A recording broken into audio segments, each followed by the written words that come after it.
friend Ruby. Just wanted to make a video about making declarations. So there's several tools, several very useful tools as you pursue your spiritual unfoldment, and as you go through the process of purification. One of the things that happens is you tend to fall into a comfort zone. Even with your spiritual learnings, there tends to be a sense of, I understand this concept now or that concept now, and there can be a big lag between having a mental grasp of the concepts of spirituality and the actual application of them. And generally the application of these things, because they're designed to bring about changes in the relationships that you have on earth, so that you can recognize the witnesses for truth, the witnesses for peace outside yourself, as the healing of let's say bad relationships for a second, or the healing of relationships that don't represent singularity, and also inside in your own thinking, where through the application of the principles that the concepts embody, you begin to notice little shifts, or perhaps big shifts maybe, in your consciousness, which are irrevocable. But one of the pitfalls is always not being able to recognize a comfort zone. So getting out of your comfort zones is something that I always teach and advocate as a very useful tool for anyone pursuing their spiritual good. If you look at day-to-day life, most people in the Western world, anyway, I don't know, I can't speak for any other particularly countries, but I guess, well, most people would probably have their daily grind and their regular sort of routine and their whatever it is. There would be very few people you would find that would live in the spontaneity of just saying yes to everything and end up with wherever they end up, live truly by the grace of God. But we have what we have, and we're given what we're given as the forum with which to learn to apply the principles of healing. And so we do that where we're at. We apply those principles of healing in the place where we find ourselves, in our workplace, in our home relationships, in our sporting or financial or medical relationships. Everything in the universe is a relationship. But being willing to try new things, being willing to say yes, being willing to step outside of what we think our normal experience ought to look like, is very helpful in bringing up resistance and bringing up fear and bringing up all these things, which is what it is that we're about looking at. You know, this is a journey into fear. Any true spiritual path is going to put you into confrontation with your own denial. And if it doesn't, then it's not a true spiritual path, because healing is of denial of love. And when that is all healed, there is only love. And if you're someone who's embarked upon or is interested in spiritually themed activity or pursuit, then naturally you're looking at your own denial. Otherwise, why do you need it? What are you doing? Just went to a book club and thought that sounds interesting. It takes a bit of recognition at the beginning to realise. It's like when you're an alcoholic. You have to be able to admit you're an alcoholic. You've got to be able to see yourself in that role and be like, oh my God, how did I get here? And be able to make that admission. So anyway, saying yes to things, right? And we're getting to the point of making a declaration. When you say yes to things, it brings you into a new experience of yourself. Not straight away perhaps, but through the healing of whatever resistance or whatever judgments or grievances you might have about that new situation. And you might be tempting to think, well, I don't have any judgments or grievances or denial in that regard. But of course, the fact of the matter is nothing can ever be asked of you unless there was an opportunity for healing in it, because we're literally living in the resurrection. There is only God's will. The only purpose the Holy Spirit sees in anything is healing, and therefore that is the only reason that you're anywhere for anything. And I hope that's clear. Whether you're aware of it or not doesn't make any difference to the fact of the matter. So you say yes to something, knowing full well it might bring up a little bit of trepidation, a little bit of fear, a little bit of something. And the next thing you know, you're in the thick of it. You're in there where it's at, and you're either trying to adjust so you don't have to feel your pain and your anxiety about it, or you're feeling your pain and anxiety about it and trying to resist. Right? But either way, none of these things could be presented to you unless there was an opportunity for you to actually just slip into the flow of whatever it is that was looking like in the form, knowing that it has nothing to do with the form really, because love is content, not form, and you're always there in any given place to apply the principle of your liberation and not judge the form that the lesson takes, right? But it has to take different forms. It's necessary that your lessons take different forms from time to time just to get you out of that comfort zone. The nature of denial is that you deny it. I deny that I'm in denial. I believe in God. It's like, well, that doesn't matter whether you think you believe in God or not. Are you happy? Do you have perfect inner peace? This is what we're here to do. We're here to look at the blocks. We're here to find out triggers. Does anything upset you ever? You know, and I'm not saying that you can't live a whole life in denial, pretending that nothing upsets you.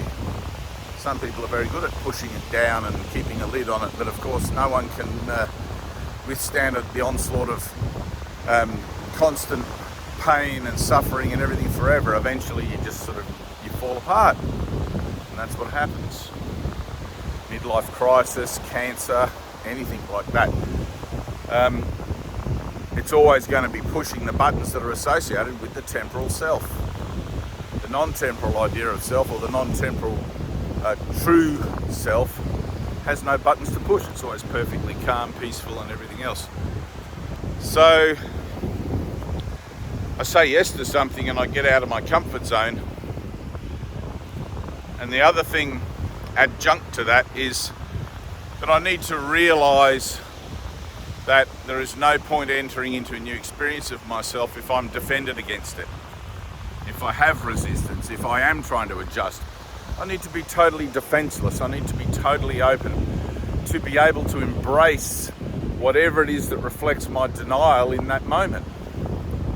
Whatever it is that's pushing my buttons, you know, and I look at the mirror of my reflection in the situation. I say, well, I'm scared of heights. This is an invitation to go mountain climbing or whatever, parachute jumping. I'm scared of heights, perhaps.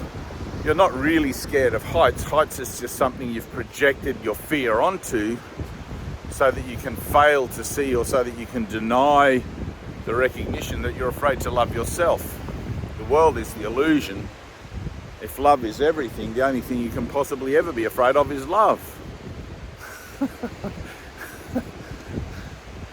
You should see how many people I've, in the last God knows how many years, have made confrontations with their fear, only to go beyond it finally, and to have those jubilant outpouring of gratitude and like, oh my God, I did it, and I feel so good, that's gone now, this is healed. And you just don't generally realise what kind of a burden you're carrying around until it starts to get so heavy you can't avoid it anymore. It's just such a funny thing. So I enter into the new moment, into this moment completely defenselessly, and allow something else to happen. I allow the Lord to go before me. I allow the universe to pave the way, whatever you want to look at that as, to pave the way for my own good, despite all of my resistance, despite all of my attempts to adjust and get out of the pain that I think I'm feeling, or the anxiety I'm feeling. And I just breathe. And I release my fears. I look at them clearly. It's like, no, I'm afraid of this. What am I afraid of? Love. Love is on the other side of this illusion. Love is just beyond this illusion that I'm making real to myself. And if I heal my mind of my belief in the illusion as my reality and don't fill in that gap where it's healed, then what love actually is can flow into it. And because what I see outside of myself is a reflection of my own thinking, the situation outside of myself is going to have to begin to reflect back to me the nature of what it is that has replaced my fearful thinking, which can only ever be love. I hope that's simple. And from that place you make a declaration. I think that's where I started this video. I haven't really been talking about declarations, but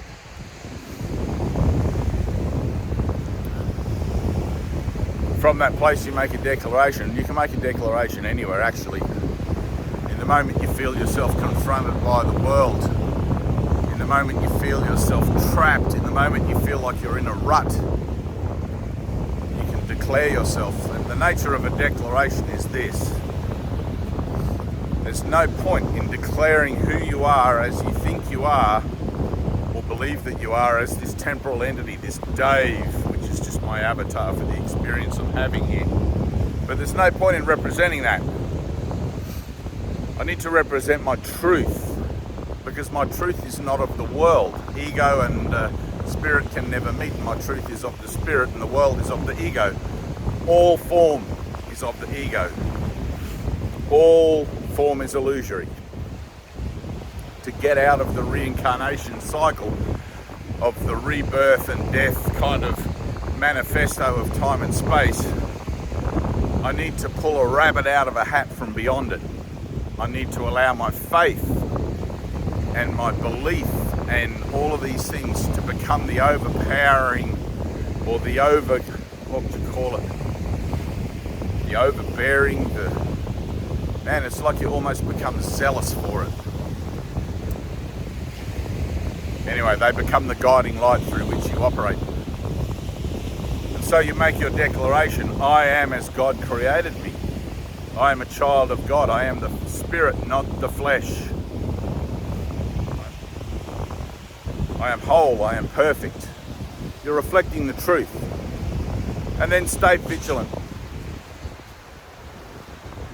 Palm tree falling over. Or something in time and space falling over. You make a declaration, boom, the whole world can go.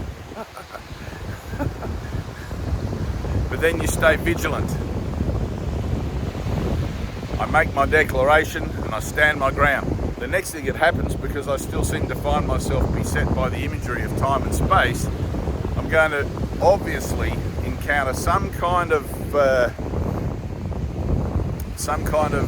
assertion from time and space to try and re-establish itself as credible.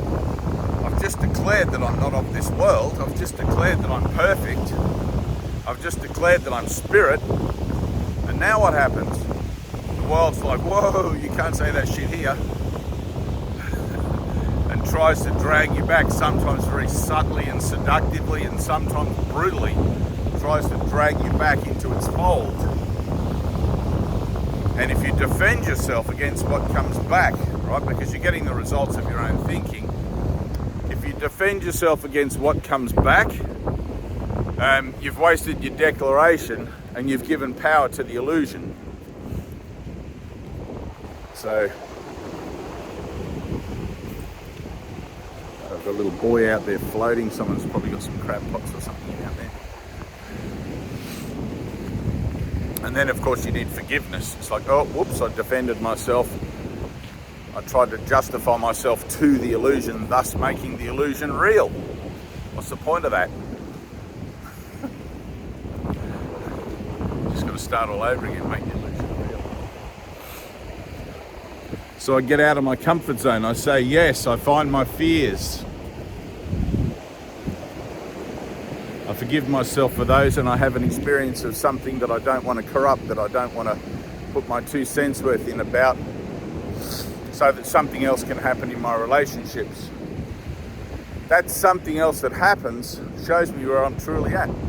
It shows me that I'm actually, in the fact of the matter, on a journey, on a kind of a unraveling, relearning procedure that we call transformation for a moment, whilst time and space seem to last as witnesses to the resurrection, even unto the physical form. And I was sitting with Brother Dean the other day, and we were talking just about, I've had this conversation with others who've reached a certain point of maturity in their transformation, but Dean was discovering that he was able to have these pulsating moments in his mind, these like pulses of energy that would come through, and he didn't know what to do with those. He was just simply becoming more aware of them every time he was still in his mind. And he would also have these random episodes of tingling and his whole cellular thing going on. And we sat together and I explained to him that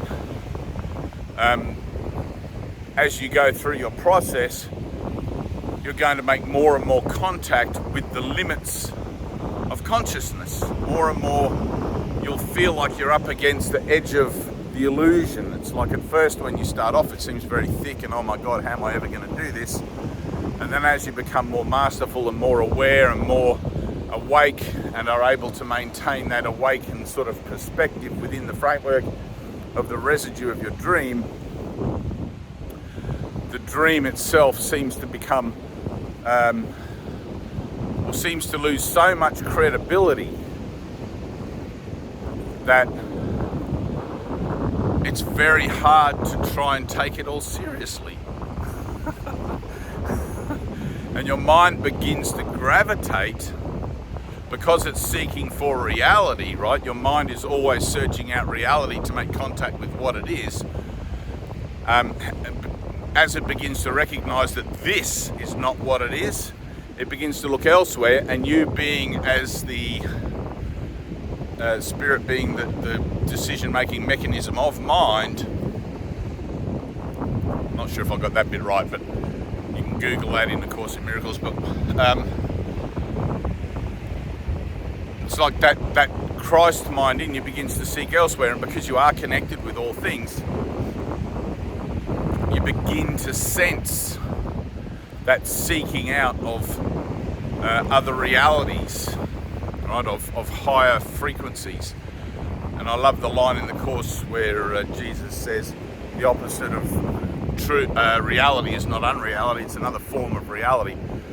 So when you understand there are several layers or several aspects of reality as we think it is, as it actually is, and all of this sort of stuff, you may also begin to get glimpses or ideas about reality actually being boundless in a certain sense within the form association, that there is multiple universes and continuums and dimensions and all of that sort of thing, representing different stages of the awakening of mind. I don't want to get too off the track there, but just trying to keep it a bit simple. I have had quite a few experiences now of being in, and without drugs, without any kind of stimulant or anything, but of being in other versions, I don't know if that's a good way to say it, I don't even know how to say it, but other versions of reality which show me that I'm still who I am. I'm still what it is that I am as mind, as spirit in those experiences. But I appear to be less encumbered by the dross and the density of the form association, having released all of that in this dimension, in this experience, through the action of forgiveness.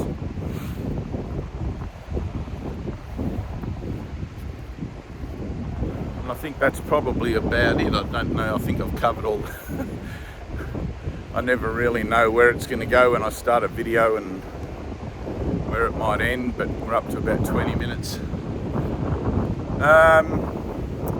Just a little housekeeping, I guess. Tyna, I don't know if what's she called, that hippie chick? No, that Lotus Chick. That's her YouTube channel. Tyna, T-Y-N-A, Tyler, T-Y-L-E-R. You'll find her in my friends list on Facebook. She is, what would I say? she's kind of like a personal assistant, I guess. She's been very kindly helping me to try and get my YouTube channel in some sort of order, and try and get some subscribers and stuff. And I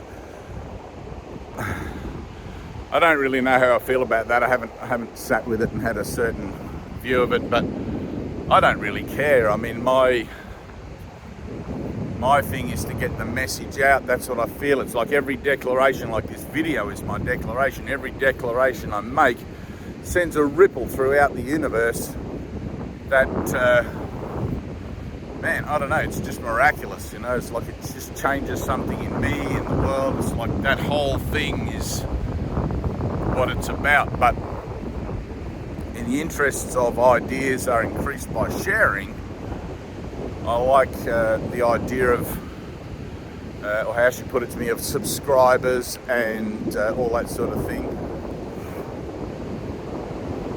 So to that end, I mean, if you're watching this on YouTube, please like and subscribe and whatever down there. I think she'd appreciate that.